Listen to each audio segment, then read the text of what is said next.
Janasena MLA అతను ప్రభుత్వ whip కూడా అరవ శ్రీధర్ అనే వ్యక్తి కీచక పర్వం మనం చూసాం. ఎంత జుగుత్సాకరంగా అతను వ్యవహరించిన వీడియోలు బయటికి రావడం జరిగింది. నిజంగా ఆ వీడియోస్ చూస్తే ఈ రాష్ట్రంలో ఉన్న మహిళలందరూ సిగ్గుతో తలదించుకున్నారు. అంత దారుణంగా అతను వ్యవహరించాడు. ఒక మహిళని, అది ఒక ప్రభుత్వ ఉద్యోగిని ఎంత దారుణంగా లోబర్చుకున్నాడు, ట్రాప్ చేశాడు.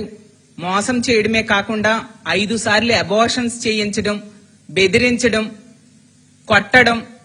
అంటే ఎంత బరి తెగించి ఈ కూటమిలో ఉన్న ఎమ్మెల్యేలు వ్యవహరిస్తున్నారో ఈ సందర్భంలో మనకు అర్థమవుతుంది. ఇలాంటి సంఘటనలు గత కొన్ని నెలలుగా ఈ కూటమి ప్రభుత్వం అధికారంలోకి వచ్చాక పదే పదే మనం వింటూ ఉన్నాము, చూస్తూ ఉన్నాము.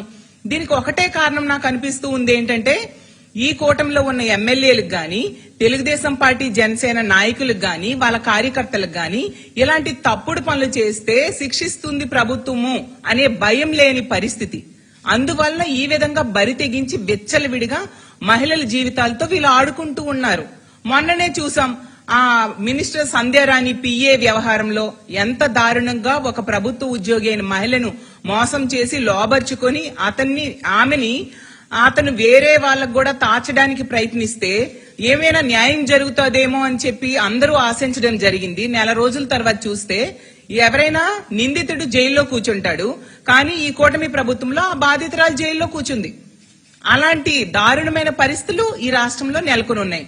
మరి ఇలాంటి సంఘటనలు జరుగుతూ ఉంటే తప్పు చేసిన వాళ్ళని ఈ కూటమి ప్రభుత్వంలో శిక్షించకపోతే మరి ఇలాంటి వాళ్ళు ఇలాంటి తప్పుడు పనులు చేయక ఏం చేస్తారు? అలాగే మొన్ననే చూసాం, ఒక జనసేన కార్యకర్త ఏమో స్టేజ్ మీద పబ్లిక్ గా ఒక మహిళల్ని డాన్స్ చేసుకునే వాళ్ళేదో బ్రతుకు తెరువు కోసం రికార్డింగ్ డాన్సులు చేసుకుంటూ ఉంటే వాళ్ళనేమో బట్టలిప్పి డాన్స్ చేయమని పబ్లిక్ గా చెప్పాడు. మరి అతని మీద ఏమైనా కేసు పెట్టి అరెస్ట్ చేశారా? ఈ కూటమిలోనూ ఎంతమంది నాయకులు ఉన్నారు, ముఖ్యమంత్రి గారు ఉన్నారు, పవన్ కళ్యాణ్ గారు ఉన్నారు, మహిళా హోం మంత్రి ఉన్నారు, లోకేష్ గారు ఉన్నారు. మరి ఎందుకు అతని మీద కూడా ఎటువంటి కేసు లేదు? ఇలాంటి తప్పుడు పనులు చేస్తూనే వాళ్ళ మీద కేసులు పెట్టకపోవడం వల్ల వీళ్ళు బరి తెగించేస్తూ ఉన్నారు. ఎంత దారుణం!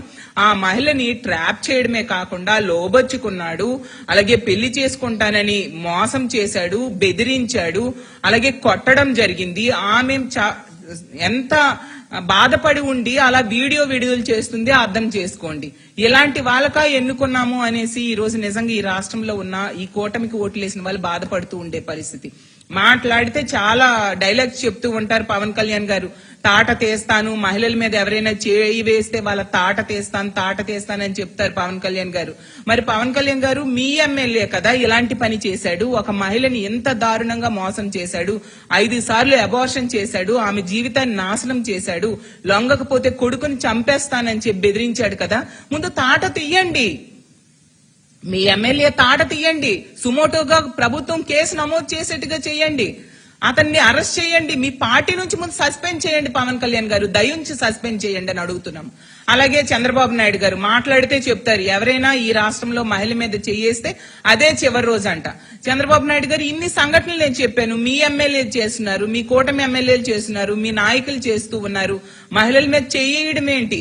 వాళ్ళ మీద అత్యాచారాలు చేస్తున్నారు, హత్యలు చేస్తూ ఉన్నారు. మీరు ఎవరికి అదే చివరి రోజు అయ్యేట్టుగా చేశారు చంద్రబాబు నాయుడు గారు అని నేను అడుగుతూ ఉన్నాను. డైలాగ్స్ ఎవరికి కావాలి? చర్యలు తీసుకోండి, శిక్షించండి తప్పుడు పని చేసేవాడికి.